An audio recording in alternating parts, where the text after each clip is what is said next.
Kita harus memilah Yahudi yang ditawarkan kepada kita ini Yahudi dari abad keberapa. Maka kita harus lihat sejarahnya runut. Malah kita ini orang Kristen ikut-ikut jadi Yahudi. Terus sekarang ada sinagognya di Manado. Gara-gara dia bisa menemukan saya turunan Yahudi dari suku apa, ditinggal Tuhan Yesus. Keterikatan darah lebih kuat daripada keterikatan iman, gitu loh. Makanya orang Kristen tidak boleh mengalami penyakit yang namanya minderwaardigheid kompleks, kata orang Belanda. Jadi penyakit minder ini yang membuat Anda ini pengikut Yesus kok minder, kan gitu kan, nggak boleh yang seperti itu. Nah, saudara-saudara yang terkasih dalam Tuhan, dengan munculnya agama Islam, kota Yerusalem punya status baru, yaitu kota suci ketiga setelah Mekah dan Madinah. Tapi itu kapan mulainya?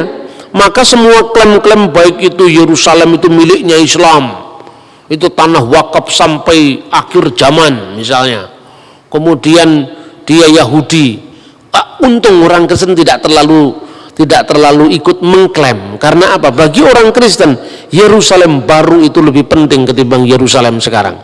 Sekalipun keterikatan kita dengan Yerusalem lama ini tetap ada, karena ini historis sifatnya, sejarah sifatnya, antara nubuat dan pengenapan, antara simbol dan hakikat.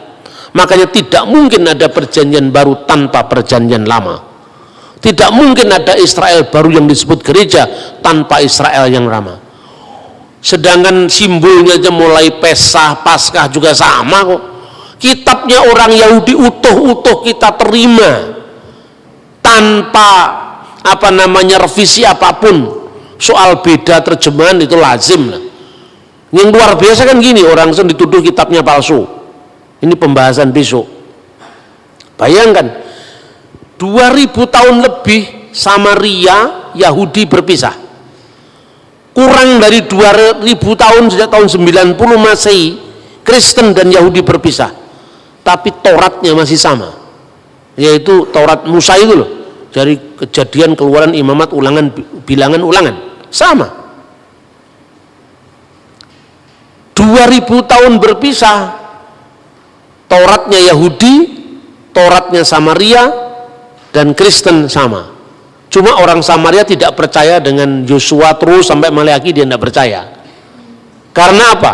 Nah, kalau dia percaya kan Yosua itu akhirnya tibanya Yerusalem. Wow, kalau kitab Yosua tibanya di Yerusalem, padahal Yerusalem tidak dia kehendaki sebagai kota suci. Bagian-bagian pertama kitab Yosua dia ambil ditempatkan setelah pasal 34 kitab Ulangan. Jadi bukan Taurat Samaria berbeda atau 6.000 ayat yang berbeda, bukan 6.000 ayat-ayat dari awal kitab Yosua diambil sama dia utuh-utuh ditempatkan setelah pasal 34. Makanya jumlahnya lebih banyak. Kenapa? Karena dia tidak mau pilih semua Yosua, apalagi nabi-nabi, karena arahnya kok semua membenarkan Yerusalem gitu lah. Kira-kira seperti itu. Tapi yang penting dasar Tauratnya itu tidak berbeda. Orang ya Samaria punya Paskah, Yahudi punya Paskah, Kristen juga menggenapi Paskah itu dengan Paskah Kalvarinya Yesus. Nah, kalau orang Islam boleh aja dia menerima Taurat, boleh saja, tapi kan Taurat yang dibayangkan sendiri, Taurat yang diturunkan kepada Nabi Musa lewat malaikat Jibril. Namanya kepercayaan itu kan hak asasi setiap orang. Tapi kalau saya katakan kami juga punya Taurat Pak, saya bilang ya, tapi Tauratmu Taurat dari alam lain karena nggak pernah eksis. Tauratnya Islam kan Taurat dari alam lain kan, nggak punya eksistensi sama sekali. Dia hanya mengandaikan ada Taurat yang digambarkan, diwahyukan, tapi dia menolak Taurat yang ada sekarang dengan tuduhan pemalsuan. Yang justru ajaibnya itu apa? Kristen, Yahudi, Tauratnya masih sama. Tafsirannya beda, ya tafsirannya beda. Sesama Kristen aja, Katolik sama Protestan juga beda tafsir kok. Apalagi beda. Satunya tidak percaya Yesus, satunya percaya Yesus, tapi kitabnya masih sama, itu luar biasa itu. Nah, ini menjadi bukti bagaimana Alkitab itu tidak berubah. Secara khusus tentang Yerusalem, orang Yahudi punya keterikatan dengan Bait Allah, khususnya Hakotel Hama'arafi, yaitu tembok barat yang dikenal dengan Haitun al-Mubaka. orang Islam punya sejarah sendiri yang dikaitkan dengan kunjungan Nabi Muhammad secara metahistoris, bukan secara historis, itu metahistoris, karena itu kan pengalaman iman kan terhadap kota suci Yerusalem. Lalu apa? Katanya secara metahistoris Nabi Muhammad naik dari Masjidil Aqsa itu ke Sidratul Muntaha secara metahistoris. Ya, makanya di atas tempat di mana menurut pandangan Islam dulu Nabi Muhammad naik ke Sidratul Muntaha, kemudian sejak zamannya Khalifah Abdul Malik bin Marwan tahun 695 didirikan masjid yang dikenal Dome of the Rock, Masjid Qubatus Sokroh, Masjid Kubah Biru, Kubah Emas, Masjid Kubah Emas. Lalu kira-kira tahun 705 anaknya dari Abdul Malik bin Marwan namanya Khalifah Walid bin Abdul Malik bin Marwan mendirikan satu masjid yang dinamakan sesuai dengan ayat Al-Quran. Maha suci Allah yang telah menjalankan hambanya pada malam hari dari Masjidil Haram ke Masjidil Aqsa. Berdasarkan kata Masjidil Aqsa yaitu masjid yang jauh, Khalifah Walid bin Abdul Malik bin Marwan jauh setelah zaman Nabi Muhammad menamakan masjid ini berdasarkan surat Isra tadi, dinamakan Masjidil Aqsa tahunnya 705, sementara Nabi Muhammad meninggal 632. Maka saya gunakan kata-kata metahistoris, ya seperti itu sudah. Maka bagaimanapun alasannya, orang Islam mengakui itu sebagai tempat suci. Orang Kristen dia punya Golgota juga di dekatnya bait Allah itu. Tapi karena orang Kristen memahami Yesus tidak ada di sini lagi, dia sudah bangkit, dia secara emosional tidak terlalu terikat pada kota Yerusalem. Dia terikat pada nama Tuhan Yesus, lebih terikat pada peristiwa kebangkitan Yesus itu.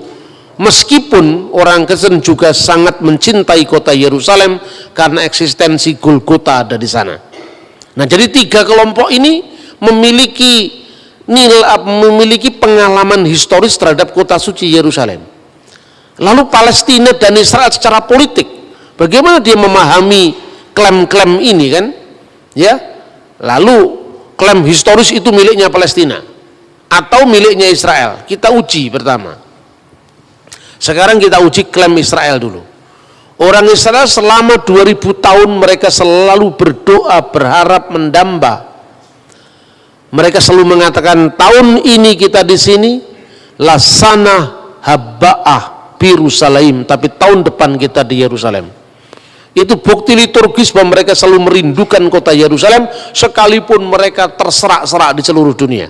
Yang kedua, di dalam teks yang tadi sudah saya kutip yaitu Megilat Ta'anit, gulungan puasa, orang Yahudi mengakui dokumen itu tahun 160 bait Allah diruntuhkan, dibakar dengan api tepat di tanggal 9 bulan Ab atau tanggal 5 Agustus tahun 70 Masehi sekitar sembahyang Minkah yaitu jam 3 petang. Tanggalnya, tahunnya sampai jamnya dicatat loh saudara-saudara. Artinya kalau orang yang tidak terlibat betul dalam pengalaman sejarah Yerusalem pasti tidak bisa menulis seperti itu. Iya kan? Itu satu. Bedakan dengan pengalaman metahistoris kaum Islam tadi. Identifikasi kota Yerusalem itu terjadi baru sejak zamannya Khalifah Abdul Malik bin Marwan. Penamaan Masjidil Aqsa itu dinamakan berdasarkan Quran. Jadi namanya sudah ada, masjidnya belum ada. Artinya ini berbeda dengan pengalaman orang Yahudi di mana jamnya, tanggalnya, tahunnya, ritualnya masih ada sampai hari ini yang namanya puasa perkabungan Tis'a B'Ab. Kemudian data di luar Alkitab. Data di luar Alkitab, pertama saya menemukan prasasti yang ditulis oleh Fir'aun Merenpetah. Itu berkuasa kira-kira tahun 1213 sampai dari 1203 sebelum Masehi. Dalam prasasti Fir'aun Merenpetah itu disebutkan Zir-Il, maksudnya Israel, Zir-Il Plat Ben Perat. Israel telah dibiarkan gersang, benihnya tidak ada lagi. Ini setelah peristiwa Eksodus. Jadi Fir'aun merenpetah itu hidup setelah Fir'aun Eksodus yang menceritakan penaklukan terhadap Yerusalem, terhadap Israel. Kemungkinan dia telah menyerang wilayah Israel yang waktu itu sudah menetap jadi wilayah atau kekuasaan bangsa Israel pada zaman setelah Yosua. Itu bukti-bukti di luar teks kitab suci.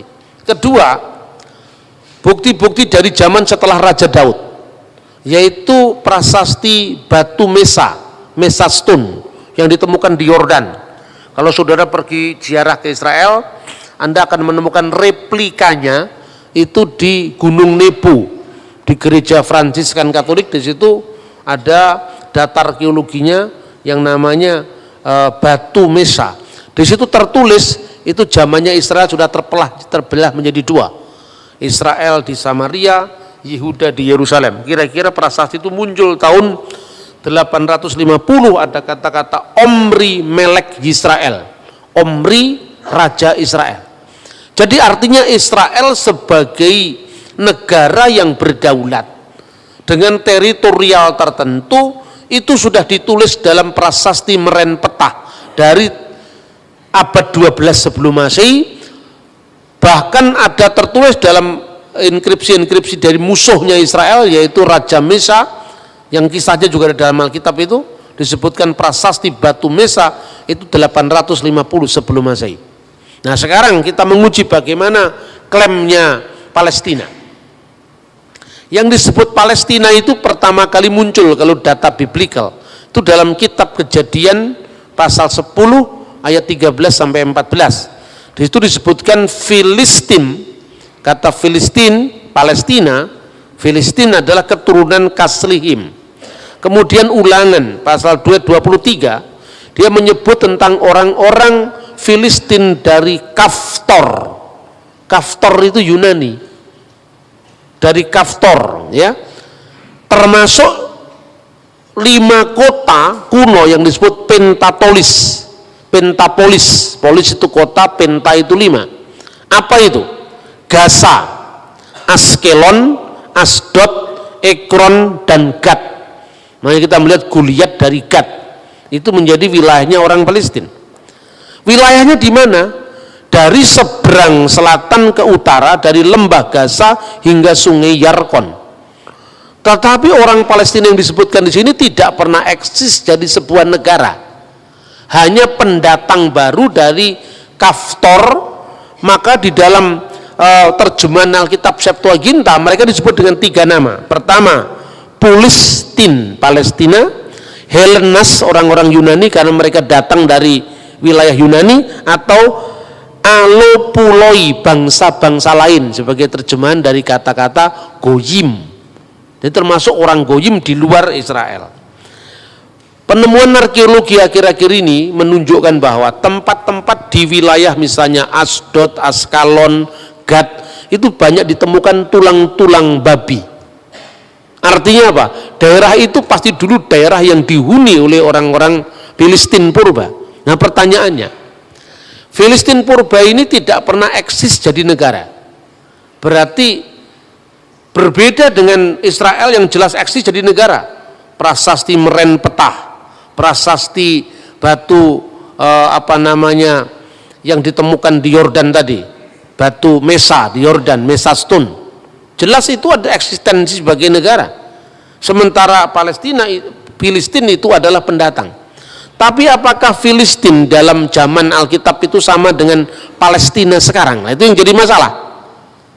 Nah, kita akan lihat contoh bahwa orang Palestina sebagai pendatang itu ditulis di dalam Sefanya 2 ayat 5. Yosabe Hebel Hayam Kretim, penduduk tepi laut orang-orang Kreti. Kreti itu pulau Kreta dari Yunani. Yang kedua misalnya disebut juga tadi disebutkan Filistin Kaftorin, orang-orang Palestina yang datang dari daerah yang namanya Katfor. Ini menunjukkan eksistensi orang-orang pendatang di Yerusalem. Bagaimana dengan ungkapan Al-Quran sekarang? Nah ini penting ini.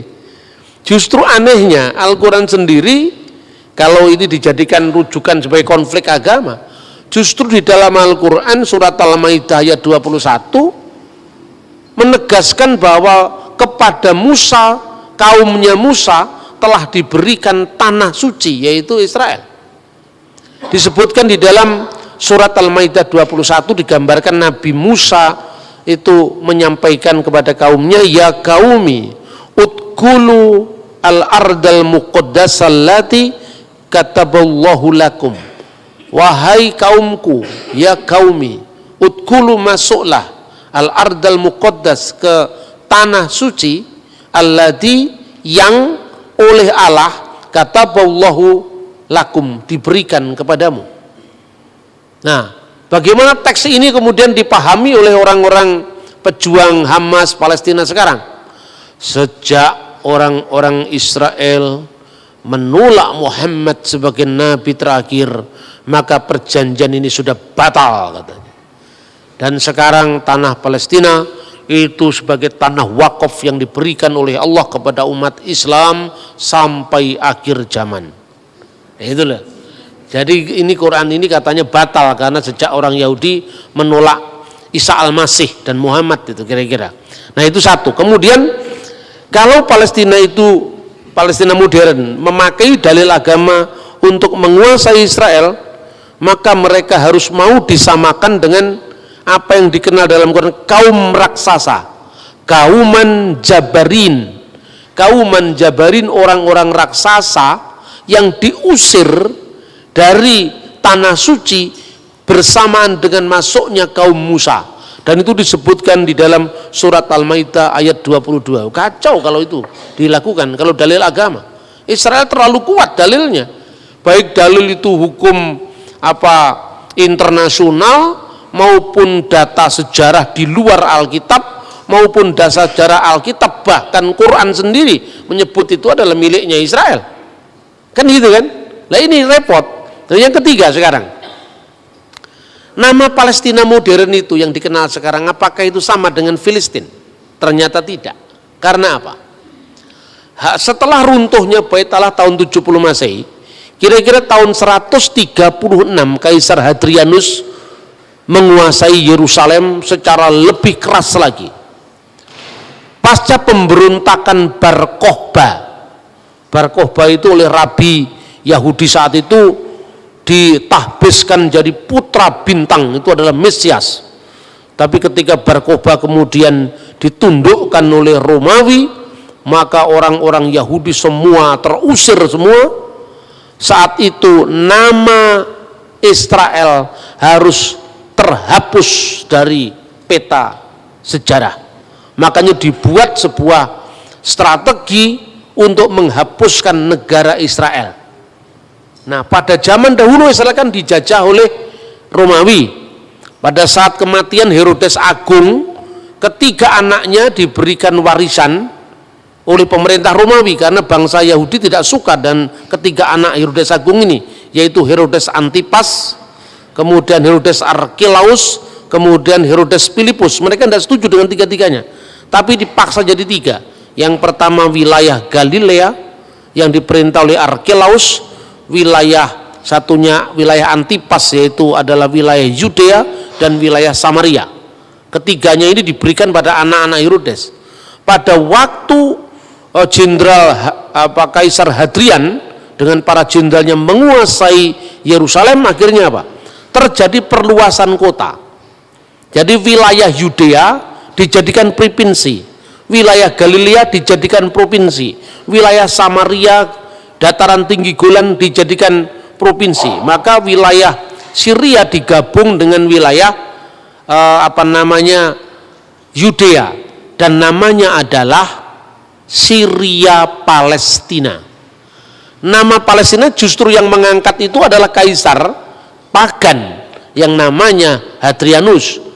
Maka wilayah Syria, untuk menggantikan nama Israel, menghapus dari muka sejarah, diperkenalkan istilah baru yaitu Syria Palestina. Itu abad kedua kota Yerusalem harus terhapus dari peta. Karena selama ada impian tentang kota Yerusalem atau tanah Israel, nanti orang Yahudi terus-menerus mengatakan lesana habba'ah birusalaim, tahun depan kita di Yerusalem. Selama nama-nama Israel, Yerusalem tidak hilang dari ingatan orang Israel, selama itu Roma tidak yakin bahwa Israel tidak bangkit lagi sebagai sebuah kerajaan, maka kota Yerusalem bersamaan dan penghapusan kota Israel dihapus dan dinamakan dengan Alia Capitolina, dan nama itu diabdikan untuk dewi kafir mereka, Alia Capitolina. Menariknya, kata Yerusalem tidak muncul dalam Al-Quran, tidak muncul dalam hadis. Al-Quran tidak muncul satu kata pun tentang kata Yerusalem. Kalau Israel ada, ya Bani Israel, tapi kata Yerusalem tidak muncul. Tradisi Islam kemudian setelah Quran dan setelah hadis menyebut Yerusalem dengan Al-Quds, kota suci. Al-Qudus, kota suci. Karena Yerusalem menjadi kota suci ketiga setelah Makkah Al-Mukarramah, Madinah Al-Munawwarah, dan Al-Quds, yaitu kota suci ketiga, kota Yerusalem.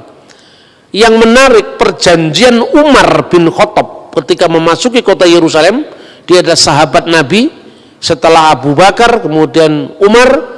Lalu pada zaman Umar dia melakukan Mistaq al-Umariyah, yaitu perjanjian atau konstitusi Umar.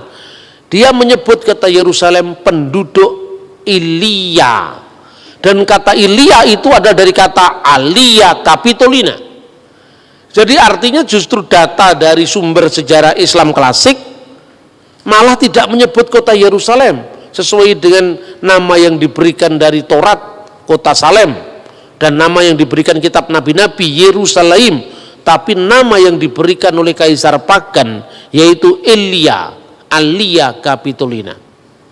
Maka segala macam identifikasi secara teologis dari Quran maupun dari sejarah Islam akan merugikan Palestina.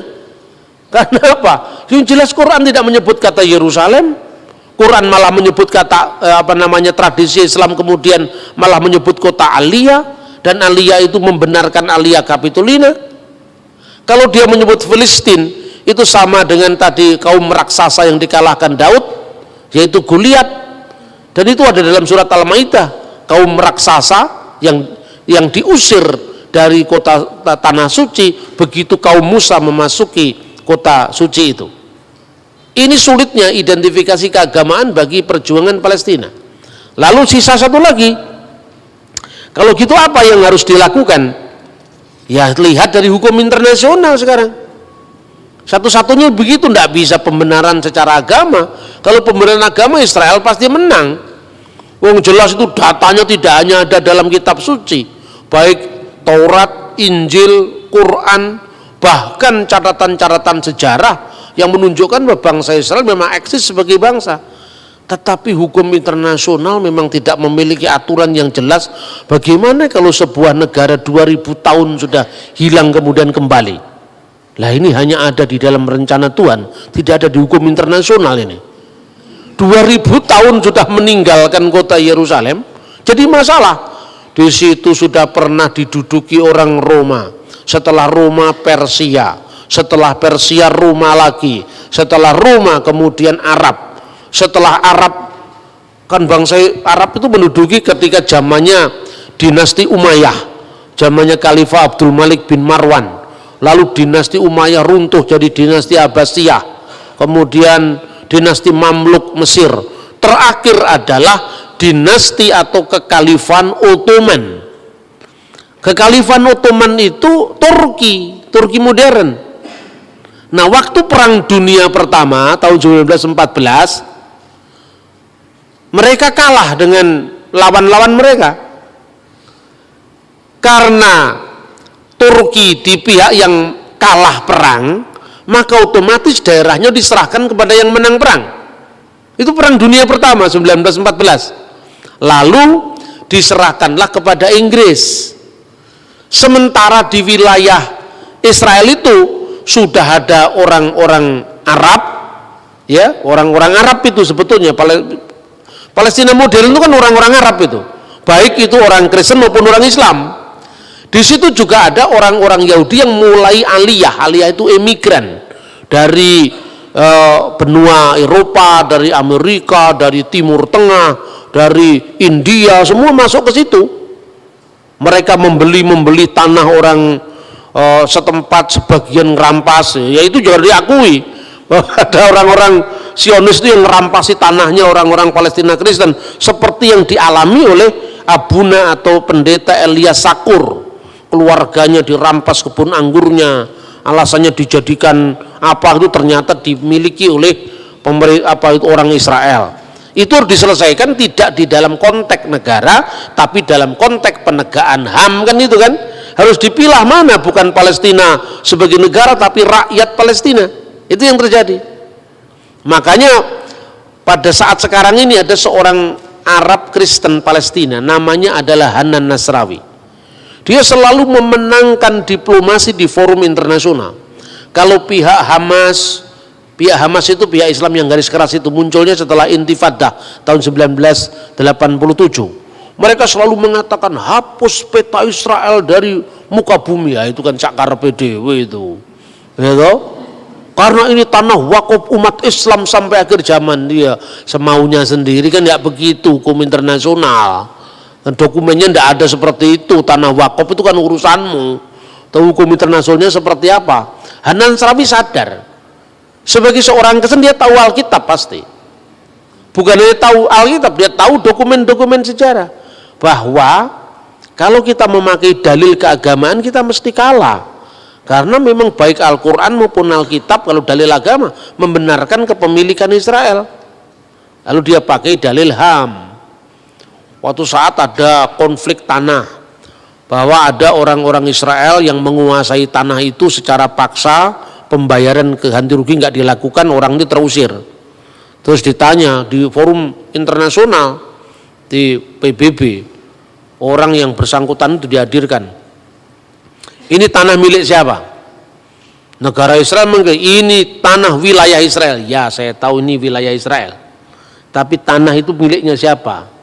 Ini tanahnya pemerintah Republik Indonesia, tapi gereja ini sertifikatnya namanya siapa? Kan gitu kan persoalannya.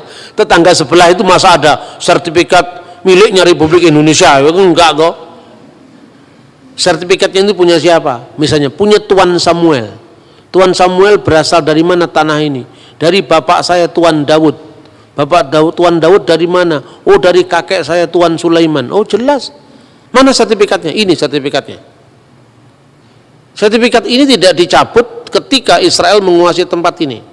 Terus kemudian forum internasional mengatakan, serahkan ini kepada yang punya. Bahwa wilayah ini sekarang menjadi wilayah Israel itu no problem. Silahkan, wong itu wilayah negara. Tapi sertifikatnya siapa? Ya, orang ini serahkan. Kalau kamu mau beli, ya beli dengan harga yang layak. Itu yang terjadi. Jadi antara penyelesaian secara HAM, secara pribadi, dengan penyelesaian secara politik. Sama dengan gini lah. Indonesia dulu kan milik dijajah Belanda, ya toh? Setelah dijajah Belanda kita merdeka. Tanah yang kita miliki ini tanah nenek moyang kita sebelum Indonesia merdeka, ya toh? Berarti sekarang mentang-mentang Indonesia merdeka, terus yang punya ini misalnya orang Timor yang sekarang masuk Portugis. Kemudian dikatakan, oh tidak bisa, kamu orang Timor, ini tanah orang Timur. Ini tanah sekarang miliknya Republik Indonesia. Betul Pak, ini miliknya Republik Indonesia. Tapi ini yang beli kakek saya Pak. Lah kamu warga negara apa? Warga negara Timur. Iya kan sejak zamannya Pak Habibie Timur lepas dari Indonesia. Ini negara ini menguasai milik saya. Ini jelas ini pembelian dari kakek saya, kira-kira seperti itu. Nah ini yang dilakukan dengan pendekatan HAM oleh orang-orang Palestina Kristen seperti Hanan Nasrawi dan sebagainya. Tapi sekarang kita runut bagaimana sejarahnya Israel secara modern. Setelah tahun 1914 Turki kalah perang, Palestina diserahkan kepada Inggris karena pihak pemenang. Lalu Inggris mengeluarkan mandat yang namanya Deklarasi Balfour. Deklarasi Balfour itu dikeluarkan tahun 1917 dengan ketentuan bahwa tempat ini Israel adalah tanah air bagi bangsa Yahudi.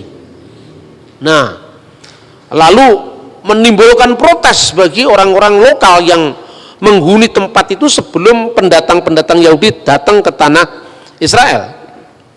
Ketika terjadi proses rakyat itu, mereka kan warga negara, dulunya kan warga negara Turki, tapi kan Turki sudah kalah perang dunia pertama, harus diserahkan kepada Inggris. Inggris mengeluarkan deklarasi Balfour yang mengatakan itu tanah milik, itu tanah air Israel.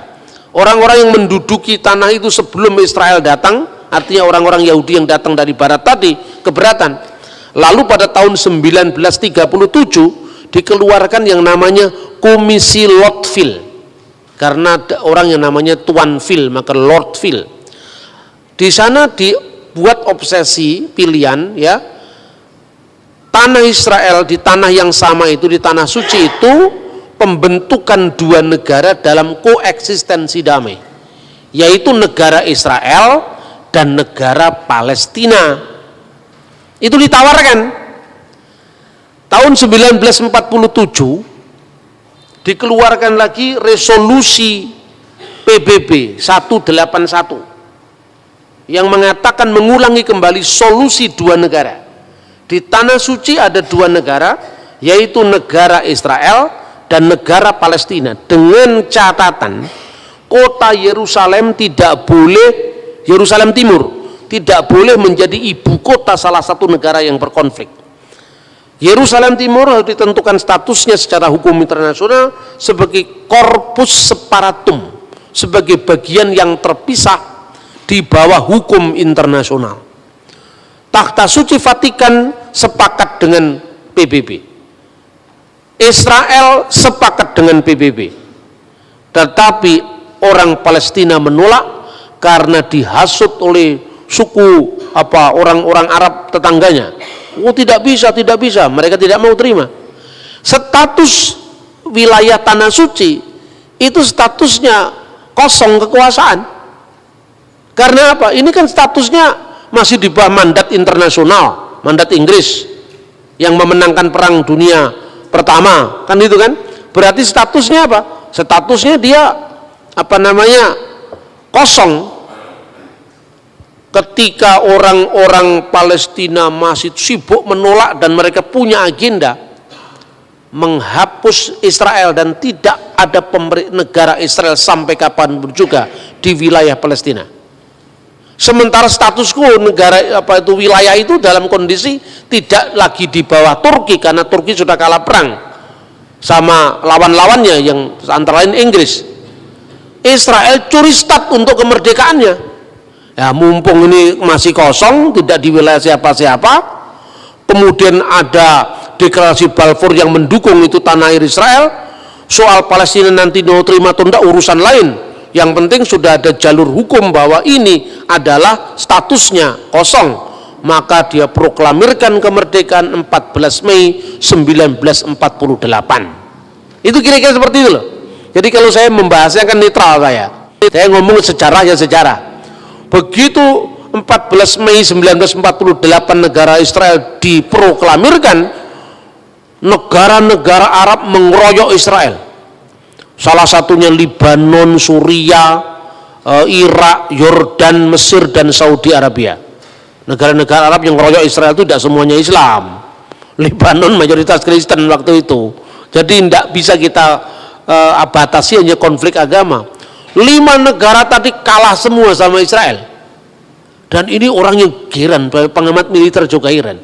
Ini negara kecil baru bangkit begitu, kok bisa menang sama negara-negara raksasa dari 5 negara loh.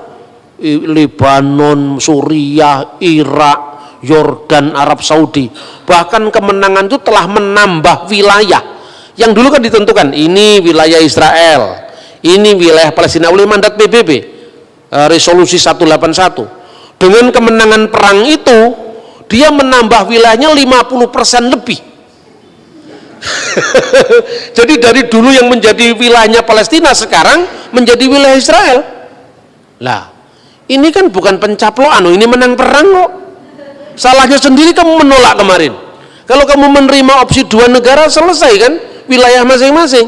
Lah ini kamu menolak, kemudian kamu ngelawan kami, kemerdekaan kami perang dan kamu kalah. Lah ketika kalah kan kemudian wilayah yang dimenangkan tadi secara hukum internasional diakui sebagai pemenang perang. Seperti kasusnya menangnya perang Inggris dan sekutunya atas Turki dan sekutunya. Gitulah kira-kira. Nah, perlawanan tidak berhenti.